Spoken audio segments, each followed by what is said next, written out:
Wake up.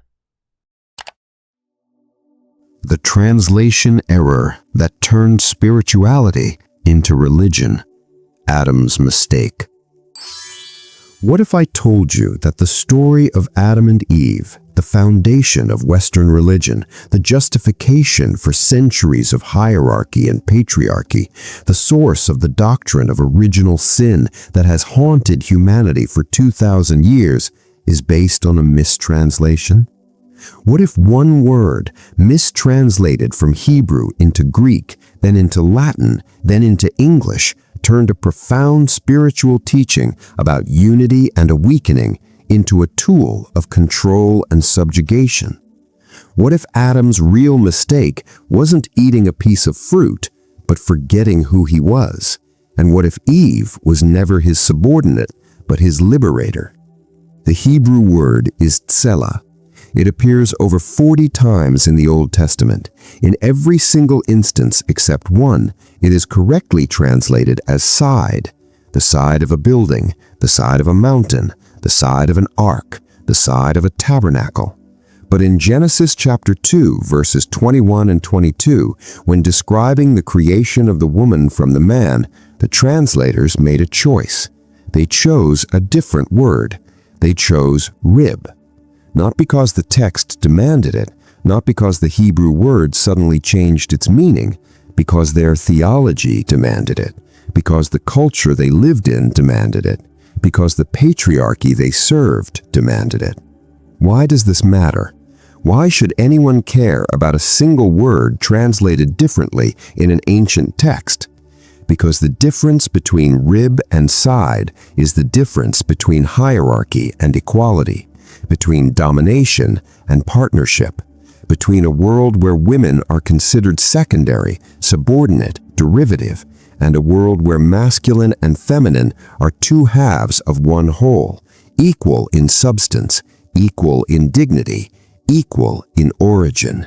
A rib is a small, non-essential part of a man's body. It can be removed without killing him. It is not necessary for his survival or his wholeness. But a side?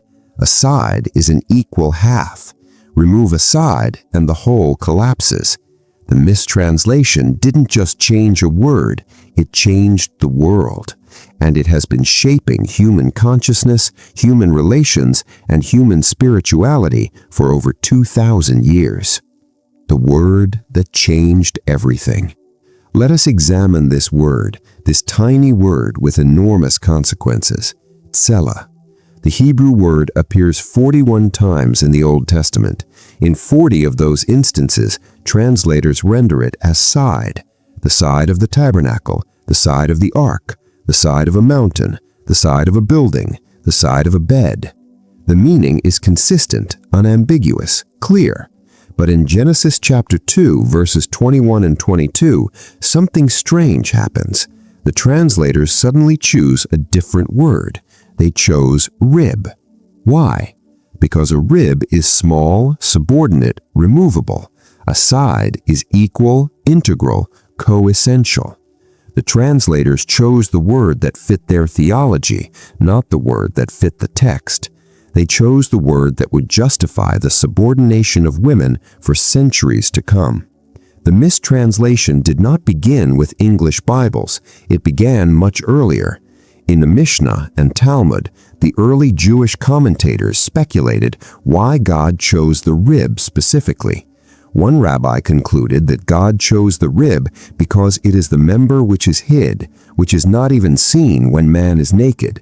Another suggested that the rib was chosen because it is the part of the body that is most protected. A third concluded that the rib was chosen because it is the only bone that regenerates.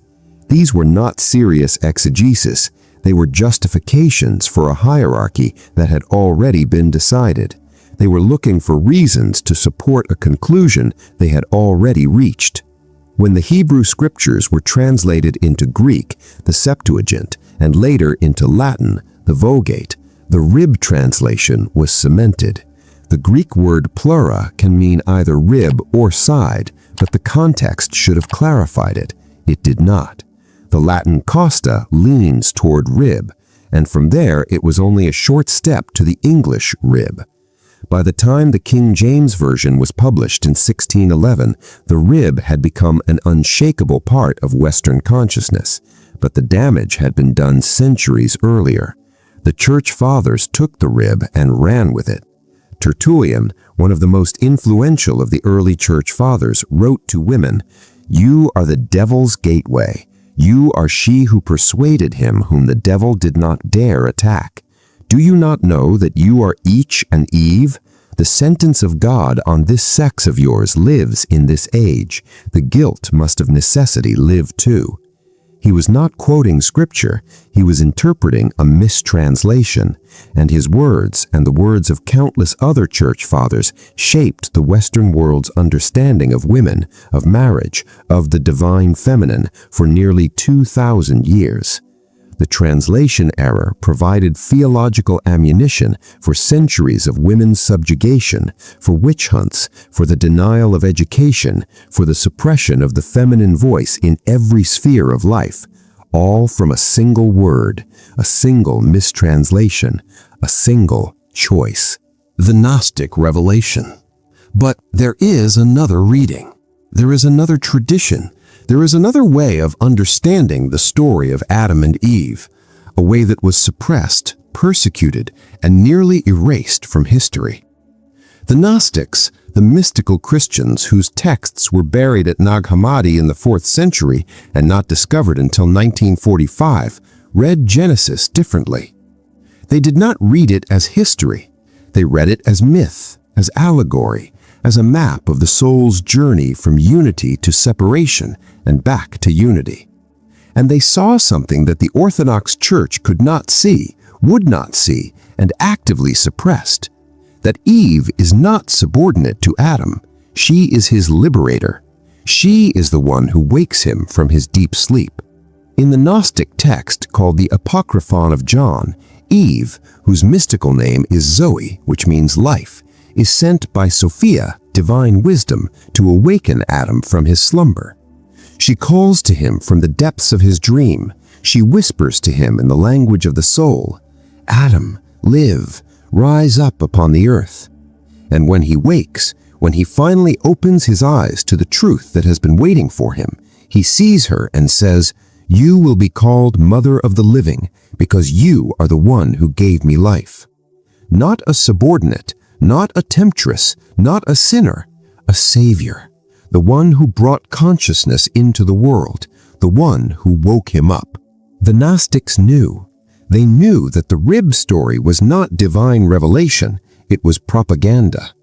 In the text called On the Origin of the World, they wrote that the Creator, the Demiurge, the blind God who thought he was God, and his companions whispered to each other while Adam slept, "Let us teach him in his sleep, as though she came to be from his rib, so that the woman will serve and he will be lord over her."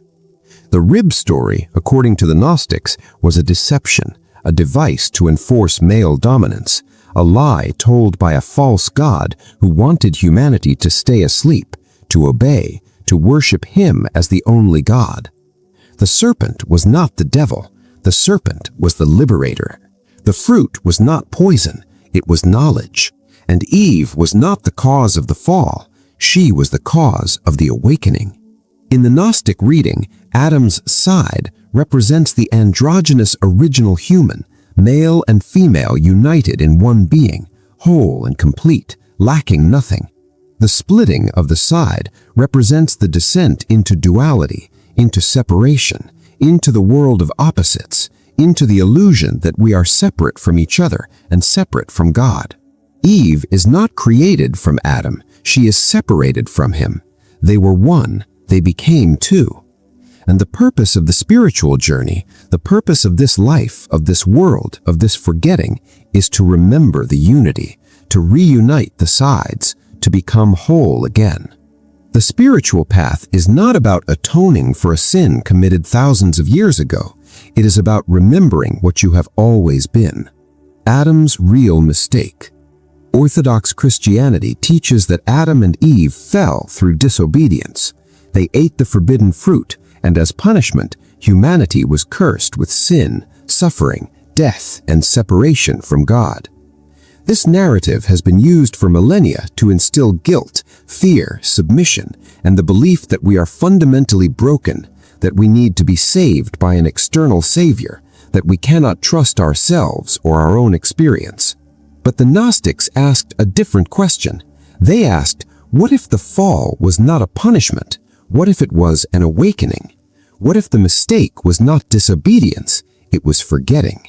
In the Gnostic reading, Adam's real mistake was not eating the fruit, it was staying asleep for as long as he did.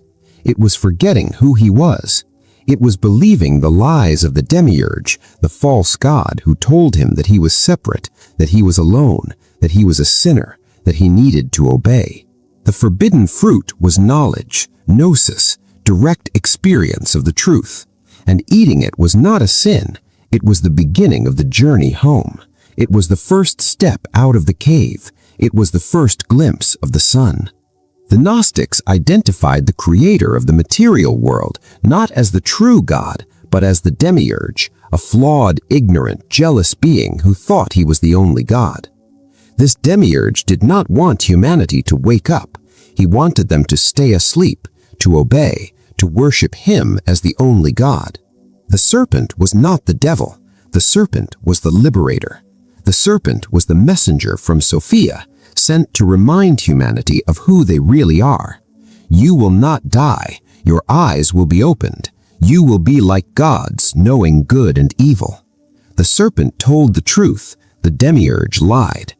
Adam's real mistake was forgetting that he was not separate from the divine, forgetting that he was a spark of the monad, a fragment of the true light, a piece of the infinite trapped in the finite, dreaming he was separate.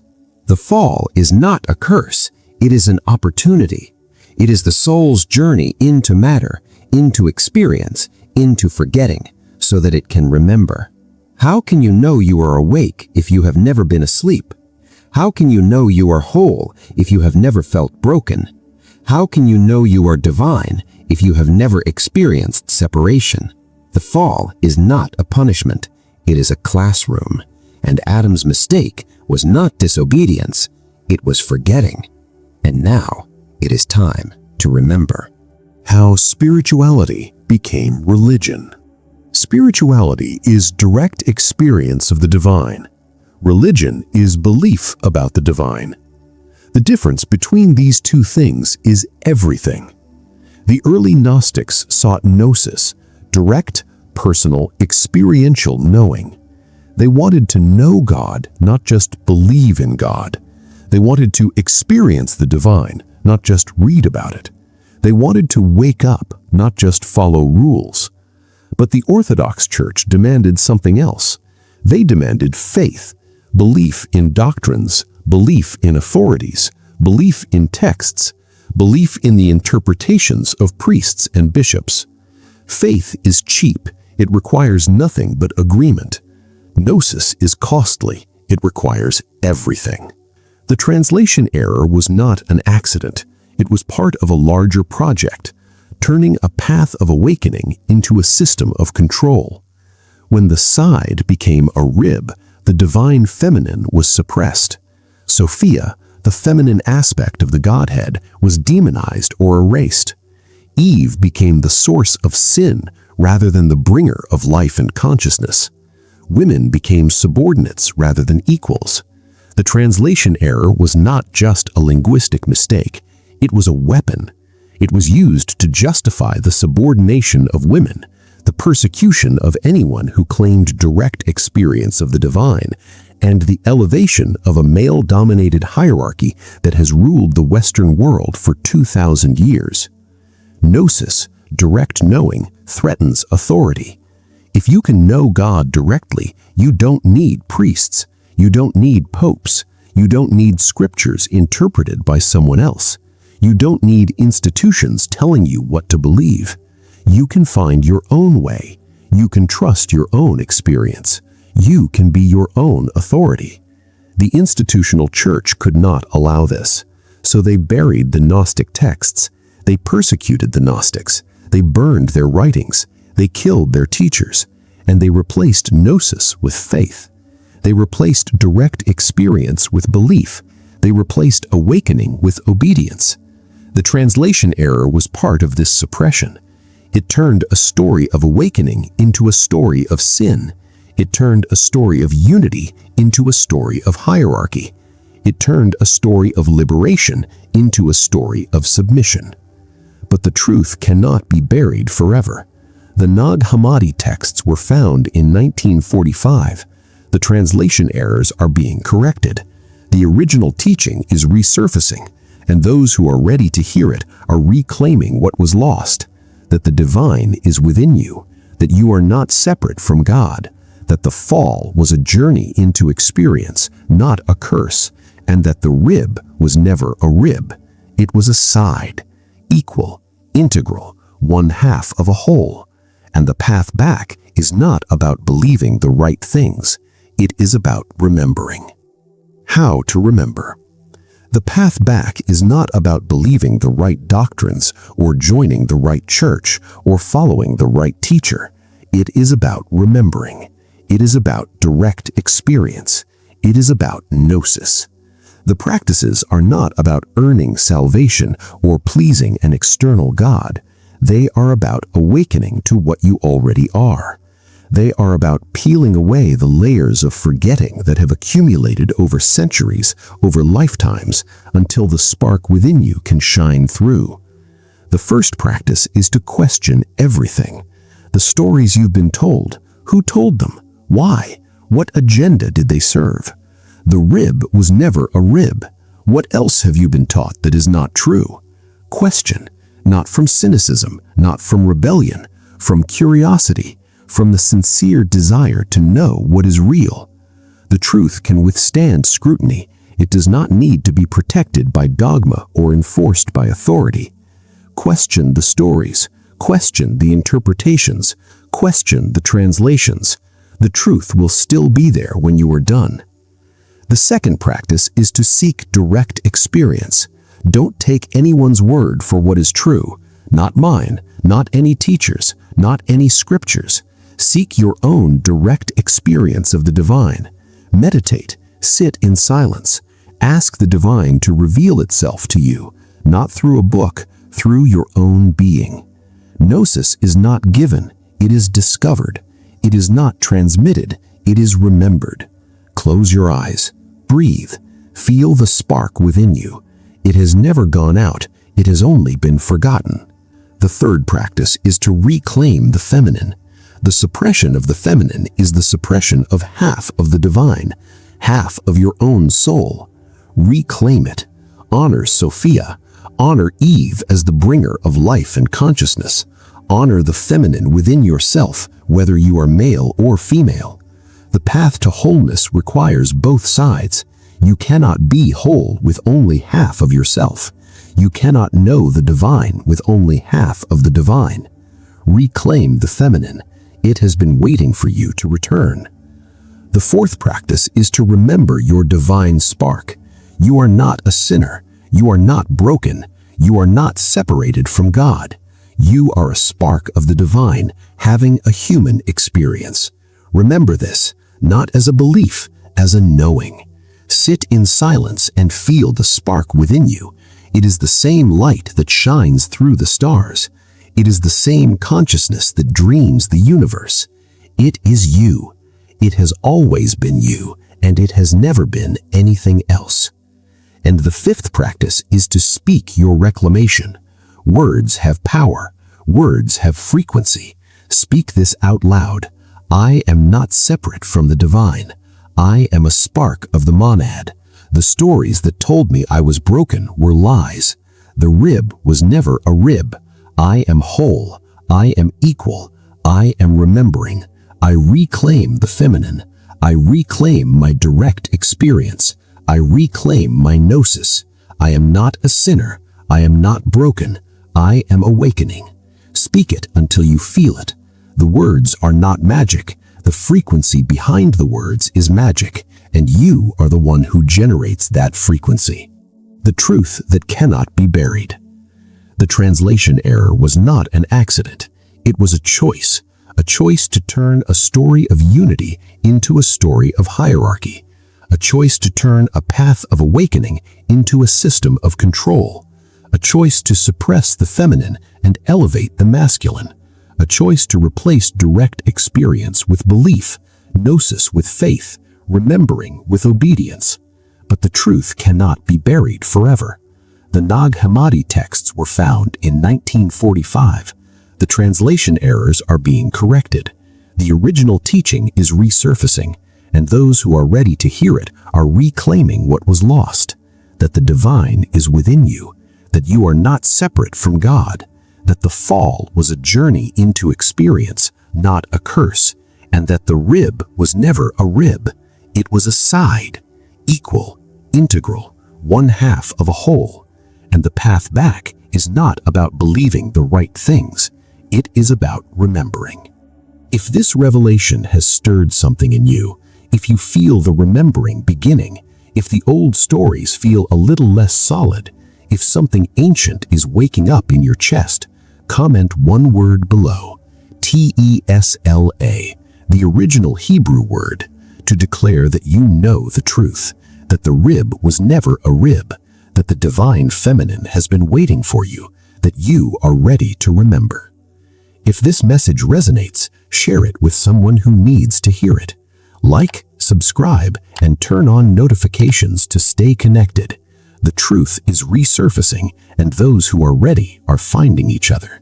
Remember, you didn't find this video by accident. The truth found you. The rib was never a rib, and now you know. Rise, Spark, rise. Thank you for being here.